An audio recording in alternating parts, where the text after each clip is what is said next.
Today we are going to finish building CodeReady Containers for OKD from source. Hey, what's up everybody? Welcome back to my channel. My name is Aleš Nosek and I'm the software practitioner located in San Diego, California, helping you navigate the world of Kubernetes. In this follow-up video, we are going to finish building the CodeReady Containers for OKD binary, and we are also going to test it using an end-to-end test suite. In the previous video, we completed the build of the CRC libvirt bundle. And if you didn't see that video, I will include a link down below. Next, we will focus on the remaining three components of the CodeReady Containers for OKD binary. And those are the CRC executable, the admin helper Linux, and also the CRC driver libvirt. As I said in the previous video, CRC driver libvirt as well as admin helper Linux executables, they don't need to be built from source because they are provided as finished executables in the respective Git repositories. What we need to do next is we need to check out the CodeReady CRC Git repository. Using this Git repo, we can build the CRC executable from source.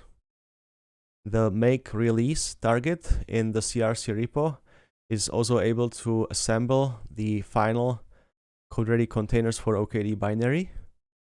And so when running make release, we will build the CRC executable, we will fetch the pre-built admin helper Linux and CRC driver libvirt binaries from GitHub, and the make release target will then assemble all four parts and creates a CodeReady Containers for OKD binary.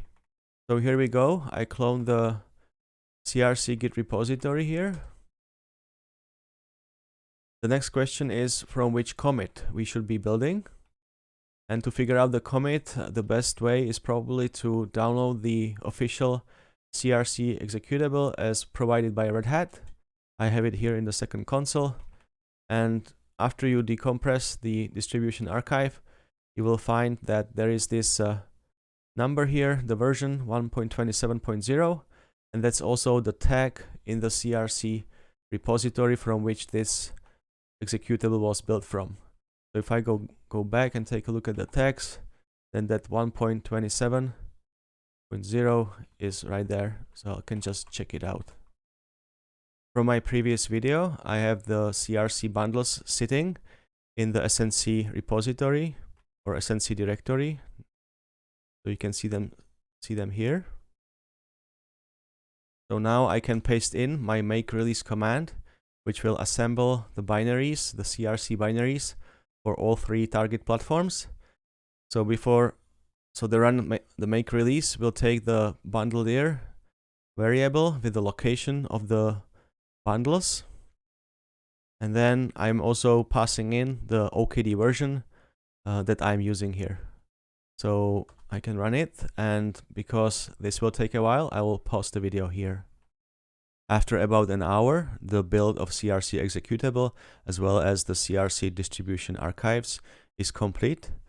So I will switch the console, staying in the same directory, and the distribution archives were created in the release directory here, and you will find here the distribution archives for all three target platforms. Next, I'm going to decompress the CRC distribution archive so that we have the CRC binary inside available for our end-to-end testing. So I will take the CRC Linux distribution archive. Before running the end-to-end tests, I'm going to clean up some of the settings which were made by the build of the CRC bundle. And for that, I'm going to open a new console and go back to the SNC Git repository, and now I can paste in my cleanup command. I'm pretty much running the installer and saying that the installer should destroy the cluster. So the cluster is now destroyed. One more artifact left from the CRC bundle build is under Network Manager. Yes, must D, and there is this CRC SNC configuration. So this was a configuration for the network when building the OpenShift cluster.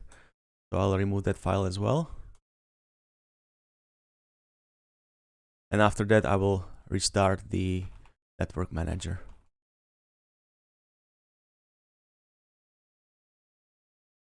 All right. To run the test suite, I will go back to the CRC Git repository. And here I can paste in my command to run the test suite. I am passing in the version of OKD. Then I'm running the make end-to-end target. I'm also passing in the location of my fake pull secret. In the case that you have a bundle which is not embedded in the binary but is outside, then you can also pass that location of that bundle directly here. I am having my bundle embedded in the CRC binary, and so I'm passing the location of the CRC binary as a last variable here. So I can now run the command, and the test suite starts running. I will scroll up again, and here I will take the location of the log files. The log is generated while the test suite is running so that I can see what's going on there, so I can tail it. After about an hour and 10 minutes, the test suite completed. And in the output, we can see that we have 2 failing tests. So let me scroll up here so that we can check what's the problem with those. So I'm going to look at the failed tests summary at the end of the output. And the first scenario which is failing for us is the CRC version scenario. The test suite is trying to run the CRC version command, and in our case it finds an unexpected line in the output from that CRC version command, because in the meantime a new CRC release has been published. Then the CRC version command is informing us about that new release, and the test suite didn't really expect that in the output. This is not really an issue for us. The second failing scenario is a scenario where we are rotating certificates. And if you remember in the previous video, I was disabling the certificate rotation during the build because it was failing. So now even the test suite and certificate rotation here is also failing. And if I scroll down a little bit, we are talking about the kubelet certificates. And you can see that at the end of the output, we can see that the kubelet server certificate is expired and is not able to be rotated. So what is the problem here?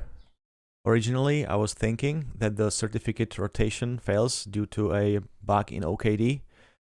However, that's not really the case. It turns out that the issue is actually caused by my configuration, which I made to the SNC script. If you recall, in my previous video, before I started building the CRC bundle, I modified the libvirt connection URI. I changed it from the TCP connection. I changed it to use the SSH connection. I assume that only the OpenShift installer will need to connect to libvirt in order to provision the machines. And for the OpenShift installer, this URI would work perfectly fine because the OpenShift installer is able to grab the SSH private key from the local machine and connect to libvirt. I knew that the OpenShift machine API operator won't be able to connect to libvirt because this operator, the machine controller, won't be able to grab the SSH private key because that one is not specified anywhere here in the URI, and the machine controller running in the container doesn't have access to that SSH private key. I assume that it won't be a problem though when the machine controller won't be able to reach libvirt. As the machine operator is not able to reach to libvirt, it is not able to collect the latest status of the machines which are managed by libvirt. And so the machine operator is not able to update the status information in the machine object in OpenShift. In the broken CRC cluster, which I have here, we can take a look at the machines. There is only one machine, the single node. If you look at the content of that machine object, we will indeed see that the status here at the bottom is empty. On the other hand, if I run the same command on the CRC cluster, which is functioning, then what I will see is that the status of the machine is filled out, and filled out with the information which was retrieved from libvirt by the OpenShift machine API operator. How is this related to the rotation of the kubelet server certificates? When kubelet rotates the server certificate, it will generate a CSR, and this CSR needs to be approved first before a new certificate is generated and sent back to kubelet. The approval of the kubelet server CSR is fully automated, and it is implemented by the component called cluster machine approver in OpenShift. Cluster machine approver needs to verify that the incoming CSR request is legit.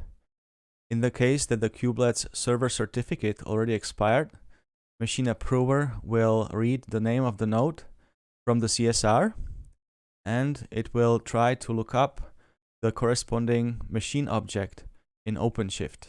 Cluster machine approver will look up the corresponding machine object based on the node reference, which is part of the status field of the machine object. And here you can already see the problem which we have in our broken cluster. As the status field in our broken cluster is all empty, machine approver is not able to find the machine which corresponds to the node for which we are rotating the kubelet's server certificate. And hence the machine approver will not approve such a CSR. Note that due to the expired kubelet server certificates, all the functionality which requires the Kubernetes API server to connect to kubelet, all that functionality won't work. So that is, for example, the OC commands OC RSH, OC logs, OC port forward, OC exec, and so on. So all these commands are now broken on the broken cluster. To fix the issue, I removed the problematic configuration so that the only customization left in the CNC script is now the workaround. And with that, I will need to build the CRC bundle again, and then also build the CRC binary. After several hours, I finished rebuilding the CRC binary, and also I reran the CRC end-to-end test suite. As you can see in the current test suite results, we have only one more scenario left failing. This is actually the well-known scenario, and we can safely ignore this failure. With that, we completed the build of CodeReady Containers for OKD from source. Let's review what we covered in this video. We finished building CodeReady Containers for OKD binary. We verified this binary using an end-to-end test suite. During the tests, we discovered an issue, which was caused by a misconfiguration of the libvirt connection, and we fixed the issue. I hope you enjoyed today's video. Please feel free to leave your questions or comments down below. If you found this video helpful, please consider subscribing so that you are notified whenever I release a new video. Until next time.